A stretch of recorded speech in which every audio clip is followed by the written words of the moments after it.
안녕하세요, 한사영입니다. 오늘 인문학적 창의성 영상에서는요, 마인드풀니스 자체에 관해서 다루고 있는 책 한 권을 가지고 이야기를 나눌까 합니다. 마음의 속도를 늦추어라 라는 책인데요. 이 책의 저자는 명상을 가르치는 분 같은데요.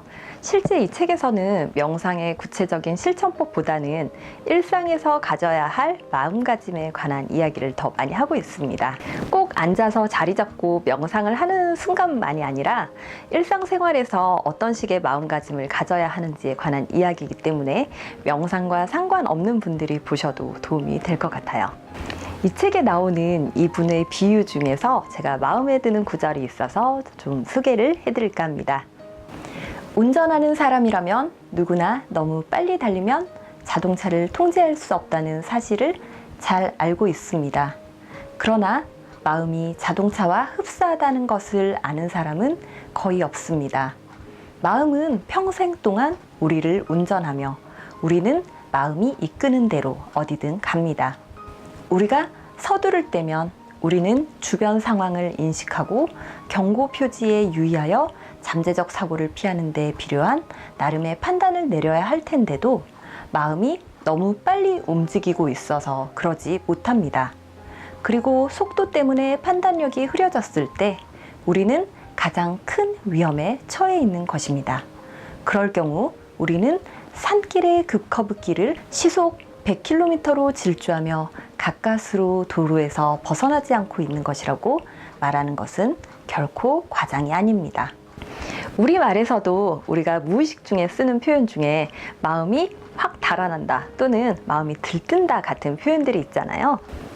지난 영상에서 말씀드린 막막함과 초조함 같은 것들도 마음을 지금 현재에 붙들어 두지 못하고 미래로 달아나기 때문에 일어나는 현상이라고 생각합니다.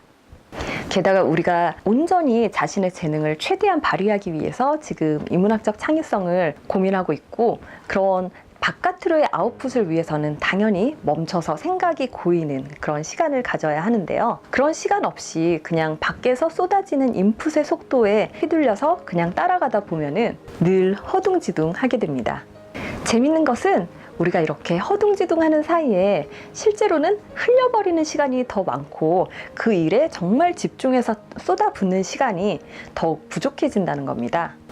마치 입구가 좁은 병이나 아니면 어떤 물컵에 내가 물을 따라 붓는 상황에 집중해서 물을 부으면은 금방 곧 채울 수가 있는데 그러지 않고 막 허둥대다 보면은 밖으로 더 쏟아버리는 물이 많아지게 되고 막상 컵을 채우는 데는 시간이 더 걸리는 것과 마찬가지 상황이라고 생각합니다.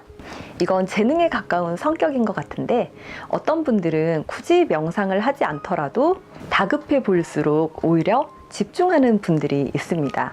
저는 다급한 순간에 오히려 침착해지는 성격이 아니어서 평소에 의도적으로 명상을 집중적으로 훈련을 해두고 좀 마음이 급박해지는 순간이 있을 때 얼른 마음을 집중해서 다잡으려고 하고 있고요.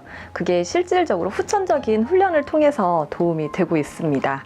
평소에 자신만의 방식으로 속도를 늦추고 집중해야 될 필요성 자체를 인식하는 게 명상과 굳이 상관이 없더라도 이런 마인드풀니스를 훈련할 수 있는 첫걸음이라고 생각합니다.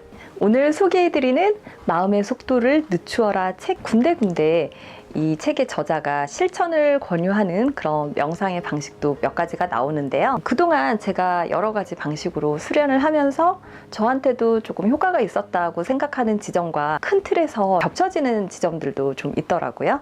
그래서 저는 이 책에 나오는 방식 중에 본인에게 좀 와닿는 부분이 있다 그러면은 실천해 보시는 것도 괜찮을 거라고 생각을 하는데요. 다만 실천법이 와닿는 지점이라든지 구체적인 실천의 방식 자체는 이 책 한 권에서 풀어내기에는 조금 하나하나가 좀 약간 묵직한 무게를 가지고 다른 책으로 빠져나갈 분량이라고 생각을 해요. 실제로 이 저자도 그런 이유 때문인지 구체적인 명상 실천법이나 훈련법의 필요성이라든지 그게 구체적으로 어떤 의미 재미를 갖는지는 자신도 여러 권의 책을 따로 냈더라고요. 근데 국내에 번역돼서 소개된 책은 이 책 한 권뿐인 것 같고요.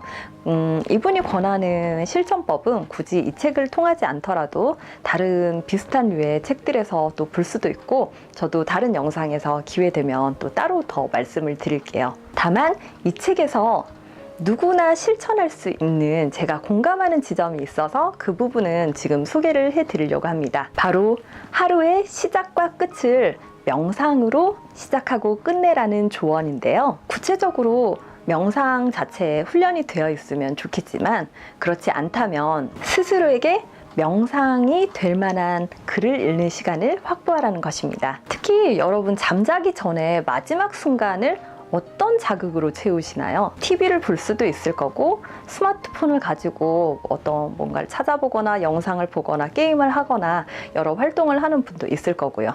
그리고 뭐 자기가 좋아하는 책을 읽다가 잠에 드는 분도 있을 거고요. 그런데 이분은 잠자기 전 30분은 자신에게 명상이 될 만한 읽을 거리를 읽고 잠에 들라는 조언을 하더라고요. 확실히 잠자기 전에 어떤 인풋으로 채우고 자느냐에 따라 잠의 질이 조금씩 달라지는 것 같기는 합니다. 제가 오늘 소개해드린 책이나 방법 중에 여러분들께 맞는 방식이 있다면 자신만의 방식으로 변형해서 실천해 보시고요. 혹시 또 실천한 경험담이 있으면 또 공유해 주셔도 좋을 것 같아요. 오늘은 여기까지 하겠습니다. 감사합니다.